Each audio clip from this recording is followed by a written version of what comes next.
In the interest of time, we'll kick off, so I'll just pop over here.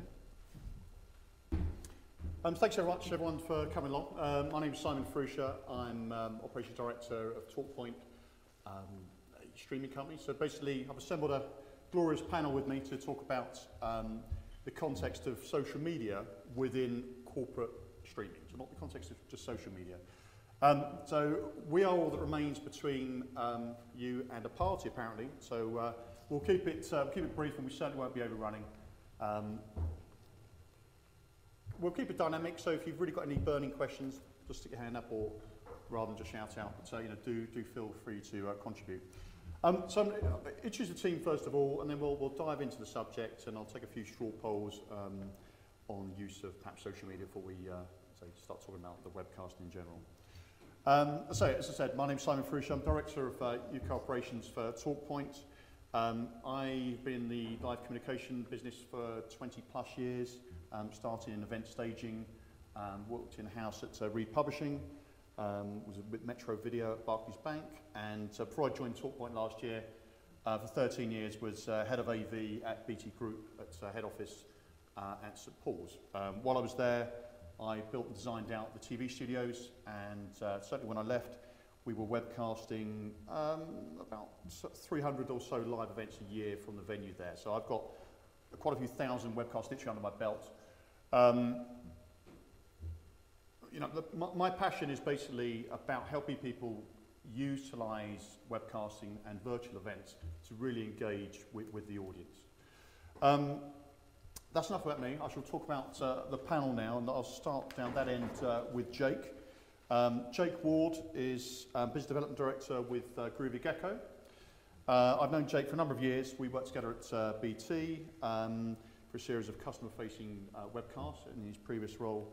Jake's been in streaming media for about 15 years, so slightly longer than me, with broadcasters, newspapers, websites, and large corporates. So, as I said, Jake's currently Business Director at Groovy Gecko, dealing with live and on-demand content for a wide range of content curators. So next to him is Will Hamley. Will is Strategic Director of Within Design. Will's been responsible for undertaking and delivering many strategic projects, launching the government's Health Challenge England campaign for the Prime Minister at the time, Tony Blair, to a live broadcast, the Mayday Climate Change Summit in Prince Charles for 3 consecutive years. Indeed, that's where Will and I met a number of years ago on that event when I was at BT. Will's worked in the UK, France, US, Australia, New Zealand, Singapore, and Hong Kong to date to deliver projects in almost every sector. Will's strategic direction of Within Design, as I said, and saw streaming and the potential of streaming very early on, probably 3 years too early, I think, said Will. And we met in 2007, and we created a live summit, face-to-face and online for Prince Charles for the Mayday project. Will's, as you said, he's not a tech, but he's responsible for defining the roadmap and the product of reach streaming, which Will runs takes. So the product's business-led and user-driven, working on a mission to make attending an event online as good, as if not better, than being there in person.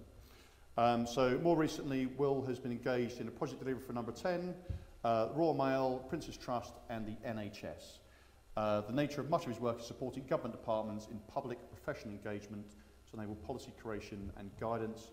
Streaming and social media are now becoming a major part of this. Next to Will is Marco Fulgen, the Chief Executive of the IVCA, the IVCA being the International Visual Communication Association. It's an independent membership association for the corporate communications industry, and Marco's focus is developing the effectiveness and measurement in corporate communications. So thanks to all of you. And last but not least, Zoe Arden. Zoe is the Director of Sustainability of the MSL Group. MSL work with PR clients, including Siemens, Coke, Procter & Gamble, the Barclay Group, and does employee engagement and reporting for clients such as GSK, Sainsbury's, Logica, and the client work start with digital campaigns. Zoe was previously Director, again, where I got to know her, Director of Communications and Corporate Responsibility at BT Retail, where her team, in all elements of campaign, PR, international comms and e-comms. Zoe left BT in 2008 to focus on corporate responsibility and sustainability comms with their own consulting company practice, Connecting Comms. Clients included Lord Mayor's campaign change initiatives and business in the community. So thanks so much for the panel for joining us today. So I'm going to, rather than perch myself up here, sit on the end of the table and kick this off. So the title of this panel debate is Corporate Messaging and Social Media Webcasting, Can They Coexist?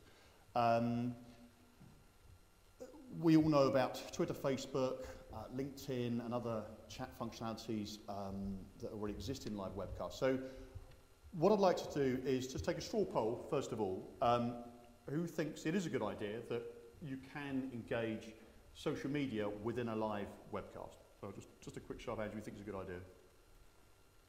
So it's roughly half the audience. Sorry, I didn't. Okay. Yeah. And just on that, I'm just interested in who actually tweets on a regular basis here. Okay. Yeah, I mean, and who's actually has got a Twitter account? I mean, but doesn't tweet on a regular basis. Yeah, that's me. I must admit. Okay. Just a few examples. I think Jake, you had an example of. A not particularly good example of how Twitter was used in a live broadcast. I wanted to start with the nightmare scenario, and then we'll work backwards from there. December last year, the EU, in its infinite wisdom, decided it would be a very good idea. They must immediately start interacting with Twitter. There was a conference in Belgium in December last year. So they decided, right, well, we'll have a hashtag for this conference. It'll be great. We'll have a wall which basically displays every tweet coming through on this hashtag. No moderation, because they hadn't thought that far ahead. Silvio Berlusconi stands up, always a popular chap, and there are amazing photos. You can easily find these, Google them, where he's standing in front of a wall where people have put a little arrow in their Twitter and it says mafiosa next to it, and then there's one guy who just tweets all the worst Berlusconi quotes in Italian, things like Mussolini didn't really kill those many people, he sent them on holiday. Those kind of things that you want to see standing next to you. I believe the feed lasted about 12 minutes before someone made an executive decision and the screen just goes black if you watch the video. But that's my example. If you go out there without considering your audience and considering how you moderate your audience, no matter where that feed's coming from, that is the scenario you're looking at. And I'll now back away from that and say it's a very good idea. But So Will, I don't know if you had an example you wanted to share. Well, mine is... Can you all hear me, actually? Do I need this?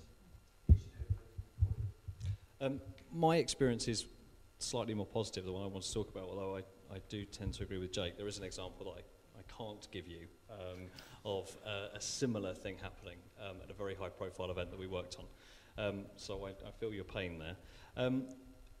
We recently did an event for the Legal Sector Alliance, which is a group of law firms who are very much driven by sustainability, and they actually left an open session at the end of one of their events. And the purpose of that open session was just to respond to what people had said throughout the event. So it actually was effectively a blank session at the end. I'm biased because I was kind of part of it, but I actually found that to be the most interesting session. So whilst I agree we have to be very careful, I think it's inevitable. I think it will happen, and there are lots of great examples of where it works. Similarly, as Jake said, there are some where it didn't. Mark, I don't know if your Facebook statistics were quite interesting, if you've got those. Yes, it's just around the scale of these new technologies and the social networking, and about Twitter we were just talking. There's something like 30 million tweets that go out per day, which is just an incredible amount of engagement on what is a fantastically brand new technology, and it's essential, as the point you raised, it's essential that brands and organizations are engaging with the communications networks that people are using on a regular basis. You know, and streaming and engaging with social media is an essential part of it. You know, we can't build up barriers and think that we can just control discussion as used to be the case with the traditional interruption marketing approach to communication.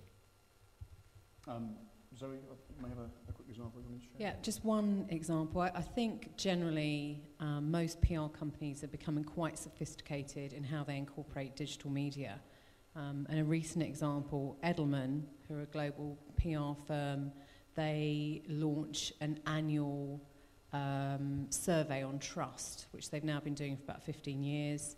It's very cleverly marketed. They have always get a piece in the Financial Times. The CEO then takes the results over to Davos, and they do a launch in London of the results.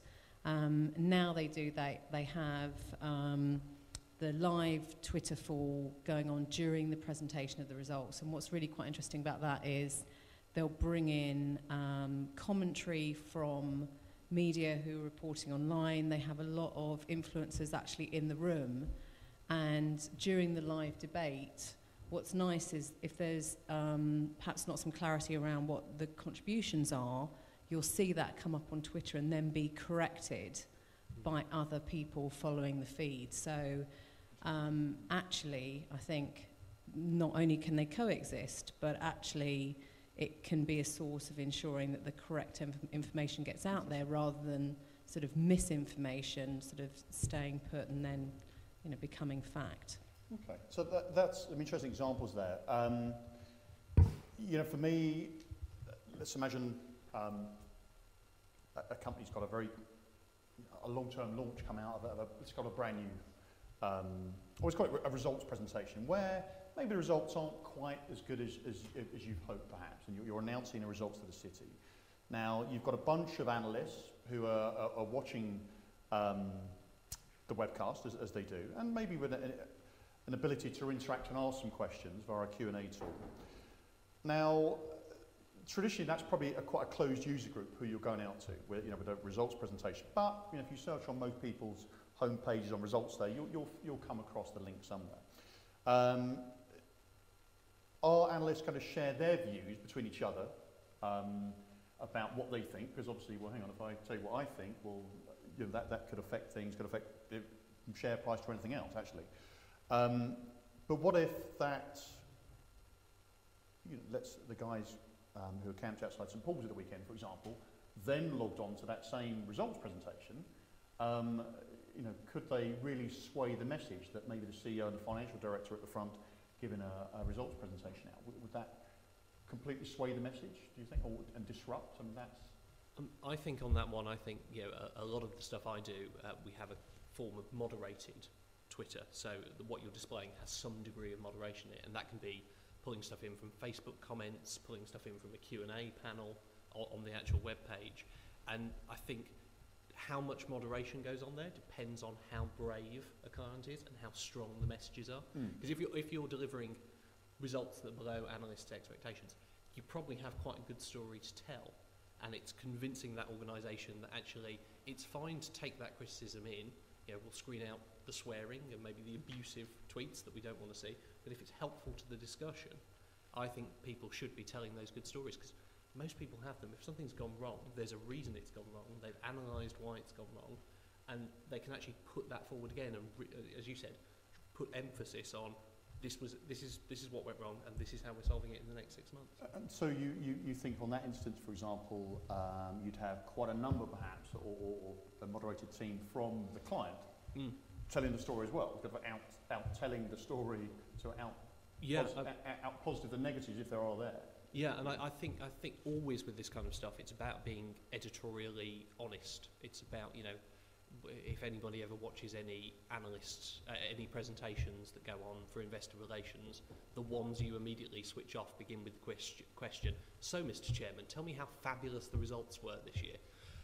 I'm not interested, there's no editorial, it's a soft puff piece. If you're actually showing you're interacting with that stream, be it through tweeting back or actually responding on the broadcast, which I've seen some people do, where they actually say, as you say, we've got a few minutes at the end, they pull up an iPad, and we've got lots of people seem to be asking the same question.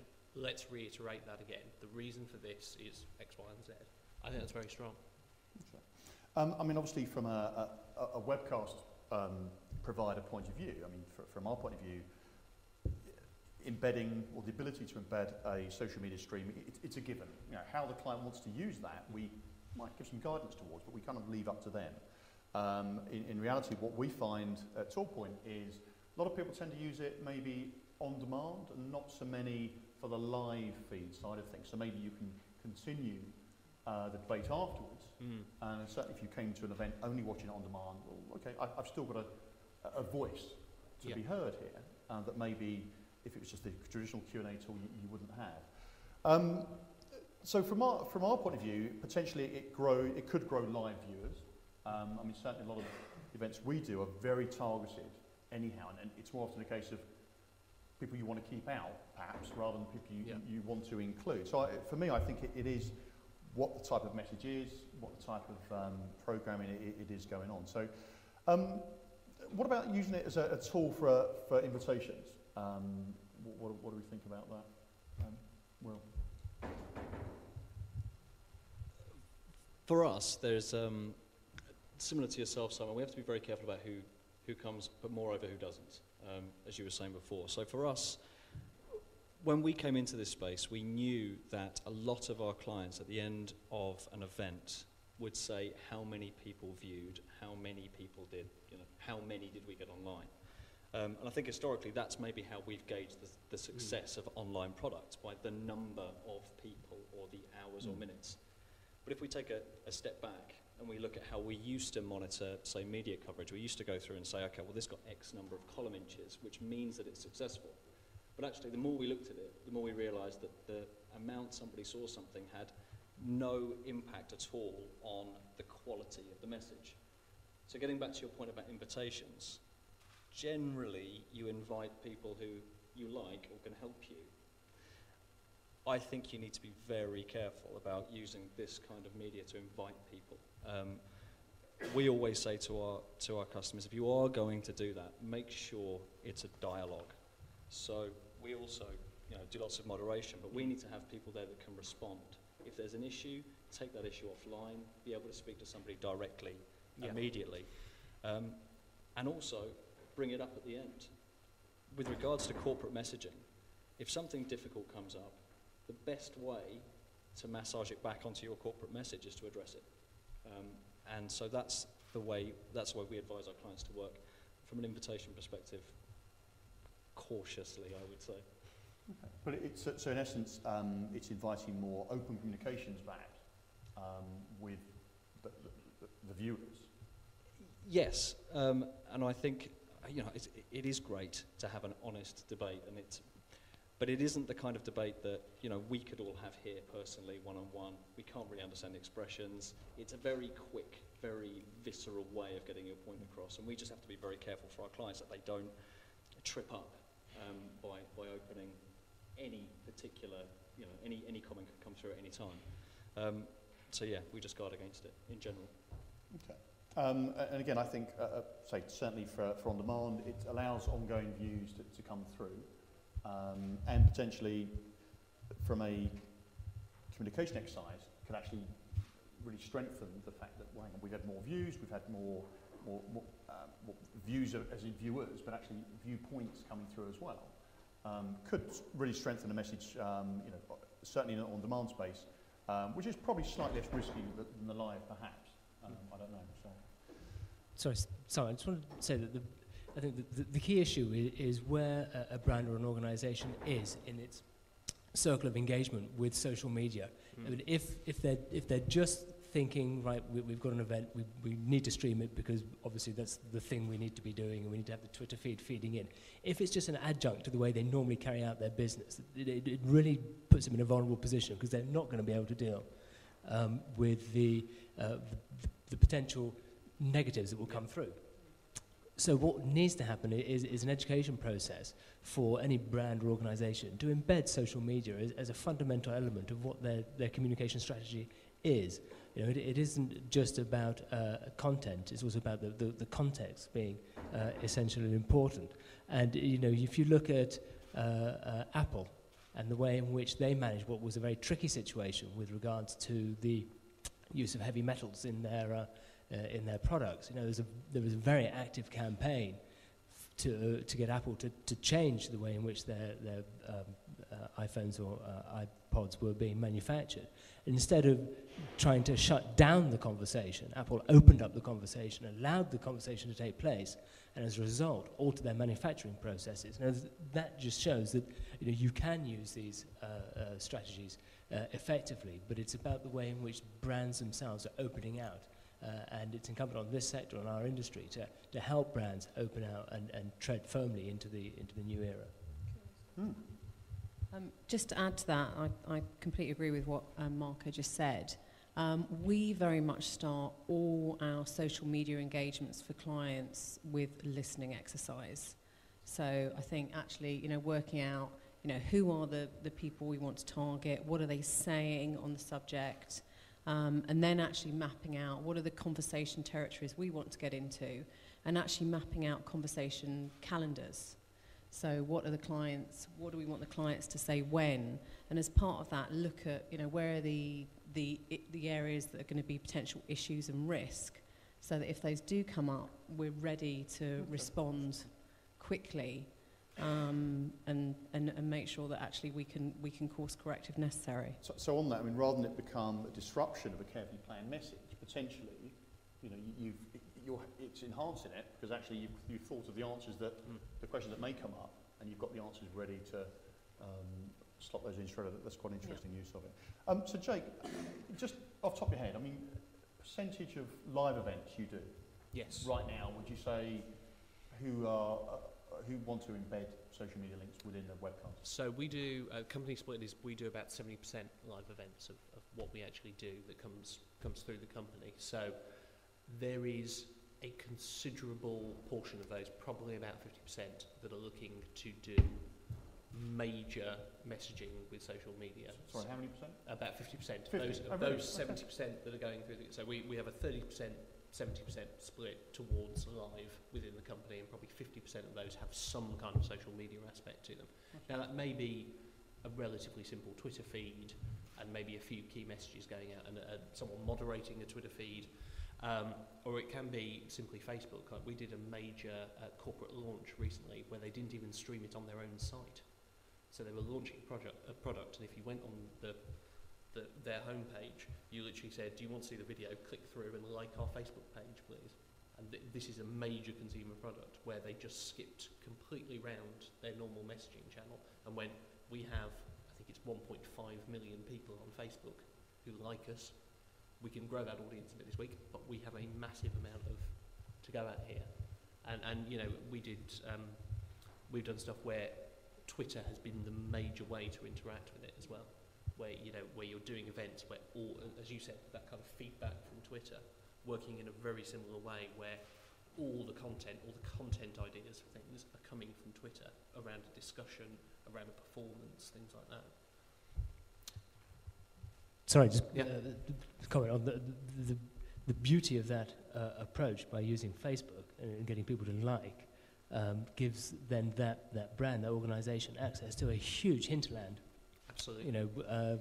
It's a figure I wrote down earlier. An average user on Facebook has 130 friends. Now, if you like a page, if you like someone's feed, that brand then gets access to your average of 130. Just the incremental power of that communication message is unbelievable, and we should be harnessing it. Yeah. And those brave brands, wise brands are. Yeah, and there is that I think Facebook have a statistic of how similar you are to your friends, scarily similar you are to your friends when you look at some of their deep. It's kind of, if you like it, I think it's something like 68% of your friends are likely to like it too. It's it's over 2/3, and so therefore they're already almost bought in clients because your friends say, "I love this," and you are highly likely to like it as well.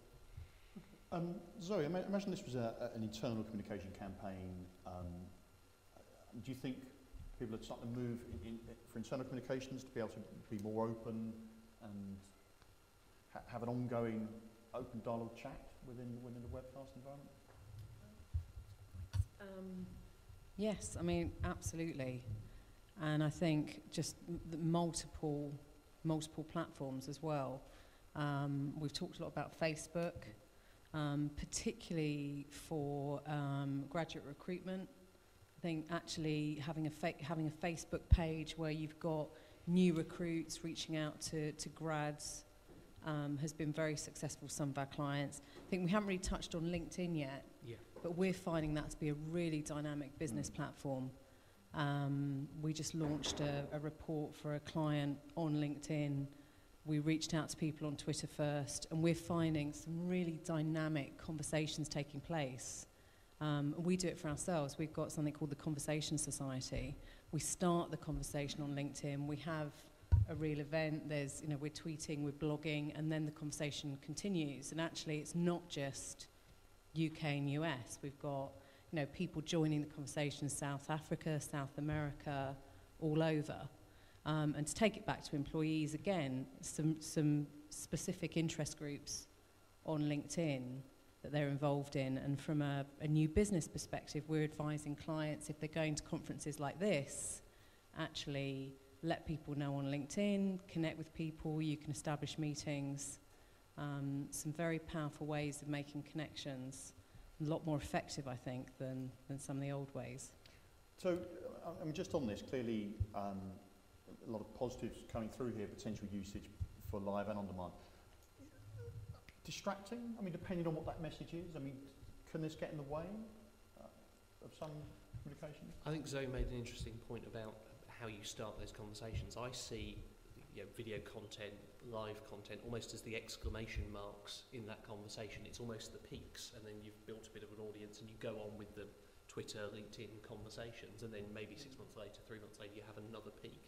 So I don't think it's a distraction. I think if, and I emphasise the if, they're well integrated and they feel like they're feeding off each other. Bless them. I think we all have some clients who maybe haven't quite got their heads around it. I have a very good client who tweets a lot. Unfortunately, they tweet a lot between 9 and 9:30 every morning, flood everybody's Twitter feeds, and everybody unsubscribes, and they're trying to work out how they do it because someone's done Twitter, ticked the box, and moved on. But I think if they're integrated and they feel like part of the conversation, then they work. And just a really quick point on when I think it is distracting is when an organisation tries to control it. Yeah. I think people, particularly more old-fashioned organisations, get really uncomfortable with people tweeting, try and create all kind of policies around it, Facebook usage, etc. And I think that's wrong. I think you have to, by all means, give people guidance, but don't try and police it. Yeah, it's a misunderstanding. It's an organic thing, and it changes. And if you try and pin it down, it will have moved over here 10 minutes later, and you'll be opening yourself up again. Yeah. So we talked about old-fashioned. So do you think it's a trend of the types of industries who are embracing this? Let's give the context of within a live video environment, so live event environment. Yeah. Our clients are fairly niche, and quite often they have practice groups globally. So when we do a live event, there's the whole sustainability issue, which we're huge about, actually. It's where we started. But getting lots of people in one room, we've found that, dare I say, the more serious the business, I'm talking financial services, I'm talking law, we found that they are actually more likely to embrace this. But I draw a line around that. When we started building our platform, we built it with the intention that it wouldn't be a single use. So our clients tend to be larger clients who might have something to say on a monthly basis.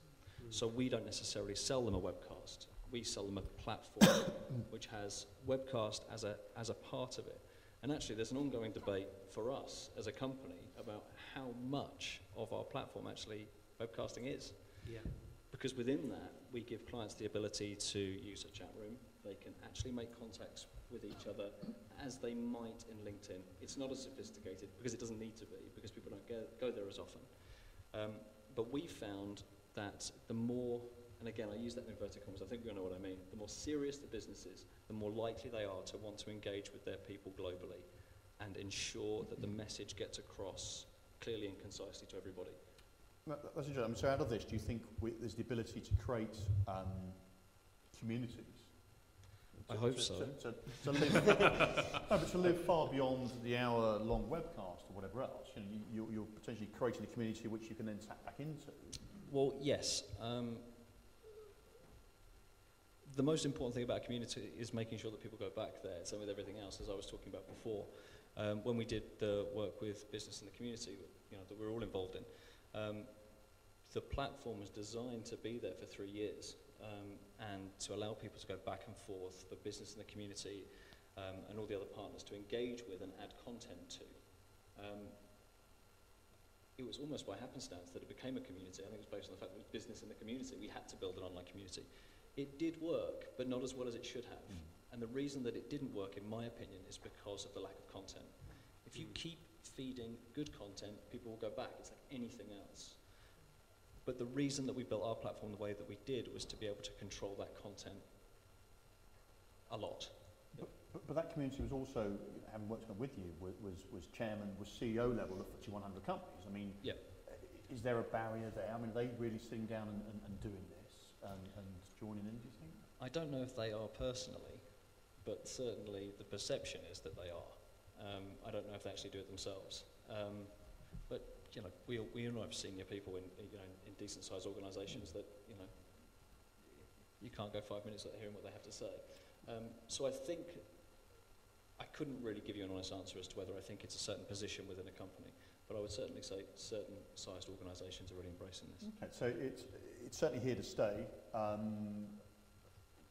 Be it in the live environment, be it on demand. I think it's for me, and certainly what we're seeing is how bold a company is and how confident they are, maybe of their message, about whether they're prepared to, let an online debate effectively happen that they haven't necessarily got control. So Jake, on your platform, going back to you, would you take off, or have you taken off, for example, if you've got a Twitter feed, a Q&A tool, traditional Q&A tool where you ask your message, send it in, it gets moderated, may be asked. Do you take that bit off when you're doing No. We actually tend to include it because some people want to be on the page and simply aren't on Twitter, as I think some people here aren't. And so it's about compiling everything together into one place. The one thing I would say about the point you've just made is people. I think businesses are beginning to get this now, but maybe not completely. The conversation is going on. You're just choosing whether to engage with it or not. You don't pretend the conversation's not happening on Twitter and they say, God, the customer service is terrible. You're just choosing to ignore that, and you have to make that proactive decision about whether you engage or not and how you engage. And for some people, the right decision might actually be not to engage, and they need to make. I'd always think, yes, it would be, but I know certain circumstances where people have left things alone and they've dissipated and disappeared and gone away, and everybody carries on with the business. But the integration thing I think is very important. Is it should be multiple ways in, the Q&A tool, the Twitter feed, maybe the Facebook comments, but all coming into one place so they can be treated as equal. So it's not we're only answering people on Twitter. It's however you want to communicate with us on whatever device is absolutely key, and that's what I buy into. Okay, I mean that's interesting. I mean, do you know, for example, device-wise, if you're pushing events out to a mobile device, are you more likely to people to interact with that because they're acting like it's texting, perhaps? Have you seen that? Yeah, we have actually used a method where they could text in as well as the standard Q&A and tweet, and that was really effective. Actually, we got a considerable percentage where people were texting in. It was a one-off experiment for a client, which I think we'll revisit because it was interesting. But there's lots of on smartphones, lots of people multitasking between the stream and tweeting and back to the stream and back and forth. And if you have registration, you can literally see we know what their Twitter ID is. They stopped the stream there. They tweeted something. They came back to it and pressed play again. And you can actually see when we've got registration, and you've got that kind of level of tracking, that path and that interaction. And what about? I mean, we've been talking about live here a lot. So I mean, on demand as well. I mean, what's your experiences? I mean, Will, yours is very much a ongoing platform for on demand. I mean, you said it for the Mayday stuff. It wasn't hugely used, but is it given longevity of messages, do you think? Yeah, absolutely. As I said, our product was born out of the fact that we used to do events, and this is a natural progression. We used to just do a standard event. People would turn up, they'd be talked to, might be videoed, and they might watch it later. In effect, video on demand.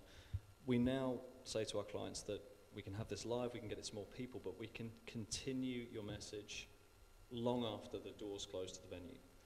And as long as, again, we start pointing people back to the site, we found that a lot of the comments that we get, we've got a blogging function, for example, we'll see a sporadic popping up of blogs around new content. I'd be lying if I said I had some data around that, because I don't, but I know that it happens, and there is some somewhere. But when something interesting goes up, people start talking about it, not only on our platform, but off our platform. But by giving people the ability to talk about it there and then, we are just increasing the content, and it's targeted content. And most importantly of all, it's content that's pertinent to the issue. So yeah, on demand as opposed to live. I would guess actually we probably do get more. We get more comment. So I mean, from everything I'm hearing here, we're not necessarily seeing any negative views come through. It's, if they are, they're maybe sat upon with the corporate tweets coming out to overrule those perhaps. Yeah, like I think I've worked on some streams where if it hadn't been moderated, I would have broken out in quite a heavy sweat. But I think as long as you've got good criteria for what's getting through and what's not, I think that's fine. And it's about authenticity. It's about no one really expects a corporate to put up a load of tweets with swearing in them. That no one would do that. So I think there's always an understanding, and you can be open about it. About we're going to put up the tweets that we think are appropriate. Right. Okay. And kind of that's kind of taken as read. But if you want a specific policy, click here, and we'll tell you what's unacceptable. And that obviously varies from organisation to organisation. I think what's interesting about the type of organisations you were talking about, kind of financial services, serious organisations in quotes, is I actually think you're absolutely right. Those are the guys who want to experiment with this stuff, and the very cool, cutting-edge consumer brands want to experiment. There's kind of a middle ground who are a bit scared, who are caught between the two and don't quite know where they should be going with this, which I think is actually really fertile ground to educate, help them out, and get some understanding. You need someone to hold your hand. You need a good agency, be it a social media agency or your comms agency or your streaming agency, to help you through this. But when you do, you can easily see the benefits coming through. But you've got to get buy-in and get them to make that leap. I think you make a key point, and it's essential that in the editorial process there is an honesty, that you can't run away from the negatives or people who have a contrary view. You have to engage with that and win them over with your arguments. And if you don't, then you will undermine your whole brand messaging, even from those who would be neutral or even positive to you. Yeah. You have got to face up to the fact that none of us in no organisation is 100% correct or right. And those brands who are prepared to take what can be initially perceived to be a slightly risky route actually benefit and build greater traction. And I don't think you can start this thing and then forget about it. You can't set up the corporate Twitter account or the corporate Facebook page and then not update it for 6 months and go, oh, well, Steve, the work experience kid, understood social media, he was doing that. And I think that's a common corporate mistake, is partially engaging, but no one's really bought in, so it dies there. From a webcast provider, you can't just give the ability to embed a link. Well, hang on, the client's got to be proactively involved with that throughout. Yeah, and I think that goes back to the kind of drip feed of content that these guys were talking about, is you can't just do one-offs and expect people to turn up. If you want to build a community, it needs to be consistent. Completely agree. As with streaming becoming a necessary kind of development of the work that we did with events, PR has become a necessary development of what we do online. So every new client that we talk to, and yes, it is a bit salesy, but gets a free conversation with our head of PR. They do. We make sure that they have the opportunity. We don't phone them, but we say to all our clients, speak to us about what you're trying to do, much in the same way that you do, Zoe. Just to make sure that, as you're saying, you face up to it, but you face up to it in the right way. Yeah. I think it's also very difficult for agencies like us to definitely know the corporate message of every client we come across. The ones that we work with on an ongoing basis, of course, we live and breathe that, but there are clients that we have for one day. So we have to make sure that we engage with them and find out what their corporate message really is as well. I think that's important. I know certainly for this, I suddenly was following Zoe and following Marco, for example, on Twitter. I thought I'd better start looking at their Twitter feeds. I mean, do you do that? For example, Will, if you've got a job coming up with a particular client, do you suddenly start subscribing to their Facebook page, to their tweets, etc.? Not personally, no. I don't have a Facebook account. I don't tweet. But obviously lots of people around me do. So I might ask. And LinkedIn, which I agree with, is probably for me the most powerful. And we were also, Marco was talking about almost like this pyramid selling scheme of people that you can contact if you're on Facebook. The same is true with LinkedIn, but I think one of the beautiful things that they did was show you that. They actually show you every time you go on, and every time you make a new connection, you kind of, you almost feel like you're gaining something, which of course you are. But I don't personally do it, but people in the studio do. And if I'm meeting someone, of course, I'll find them on LinkedIn or our Facebook, and yeah. So what I'm hearing here, I mean, it's definitely here to stay in our context of, and let's bring it to the context of corporate webcasting. Any views from the floor, for, against, or indifferent, about the utilisation of any of the social media tools, really? So. That's all yes or all no. Just while they're considering. Just tweeting this as we go. Simon, you say that it's here to stay. I actually would say it's stronger than that. It's going to be fundamental and core going forward to brands communicating effectively. They have to locate themselves where their consumers, where their customers are, and those people they're seeking to influence. Brands now need to move away from kind of sticking people into silos and think actually that it's a constantly shifting grouping of individuals. You can be defined as friends, followers, or fans, and the way in which you communicate with each of those groups will change. The channels you use will change, and those individuals will move between being a friend, a follower, and a fan over time.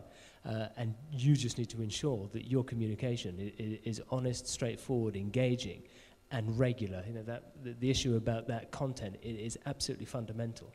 And the more of that content that's visually based, the better. There is no more powerful medium for communication than film or video. I think just one point I'd like to add is in all of this stuff, and in your introduction, Simon, you talked about people being involved in this area for 15 years, 20 years. A lot of the clients we're dealing with, this stuff is brand new, and you can't underestimate how much hand-holding you need to do with people.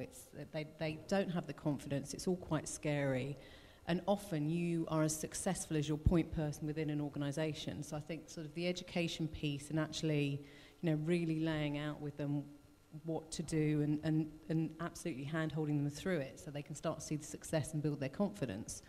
Sometimes they're really actually going out on a bit of a limb within their organisation.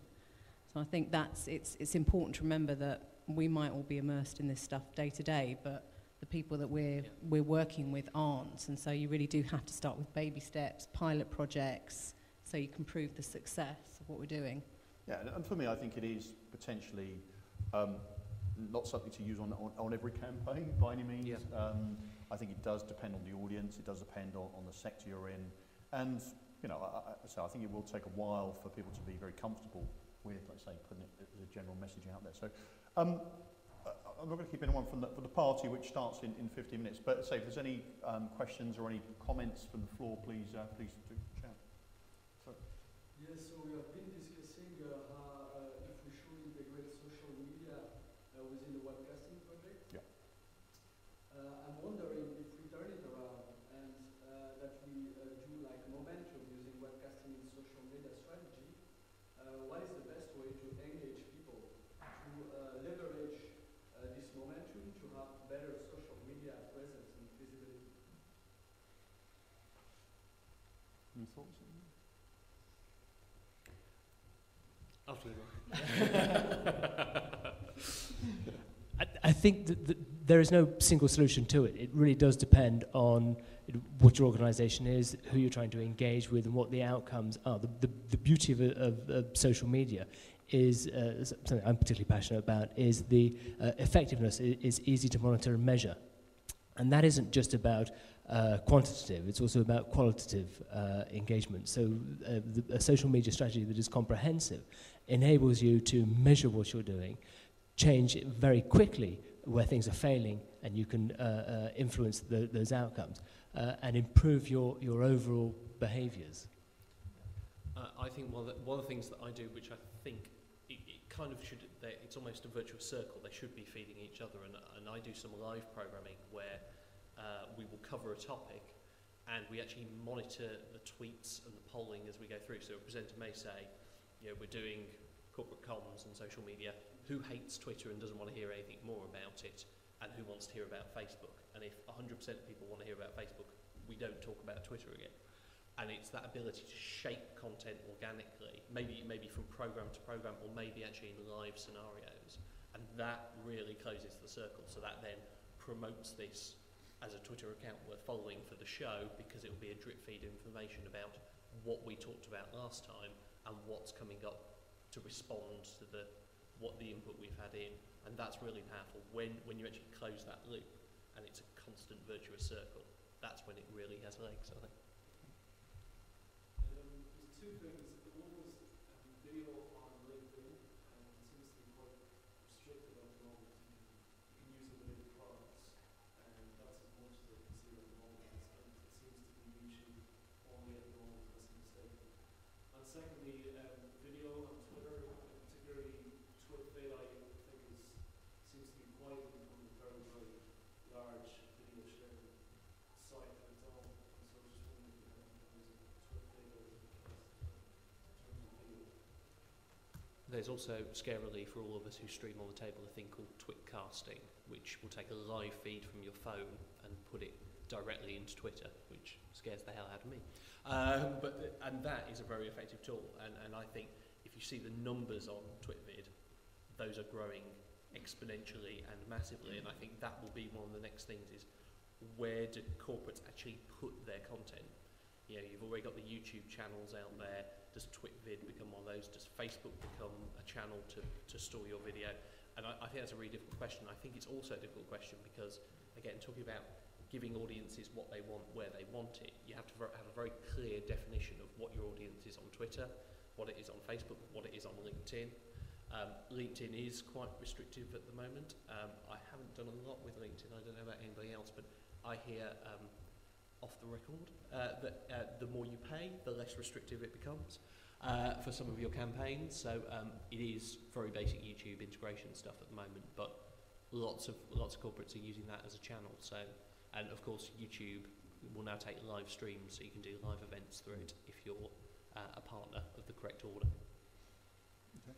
Any last thoughts from the floor? One other question, more technical this time. When you have an interface with webcasting and social media, and that you want to moderate it, and you want to integrate Twitter and Facebook, do you centralize it through a tool that you've developed, or is this something that you do separately and just show it together, or how does it work? Well, on our platform, we do keep them as separate. Jake, I don't know. We have one sort of moderation page that comes up, but it tags it as whether it's a tweet, Q&A. So it's a similar process, I think. Yes, it's not. You can see where it's come from. Okay, and people can interact directly, or do you have to go to Facebook and post a message, or? On Facebook, the live stream comes into a Facebook, the client's Facebook page. Okay. On Twitter, there's normally a hashtag published all over the page and on the video stream, and on the Q&A that's normally embedded next to the video content. Yeah. I think it's an important thing. You don't lose, if you're going to use these tools, you don't want to lose your audience and they've gone off and suddenly they've disappeared from the webcast. I mean, that's from my point of view, I think. So, yeah, absolutely. Okay. Well, if there's no last points, I'll say we have a drinks reception coming up, I believe, at 5 o'clock. So thanks very much for attending, and thanks to Jake, Will, Marco, and Zoe. So thanks so much, everyone. Thanks, Sam.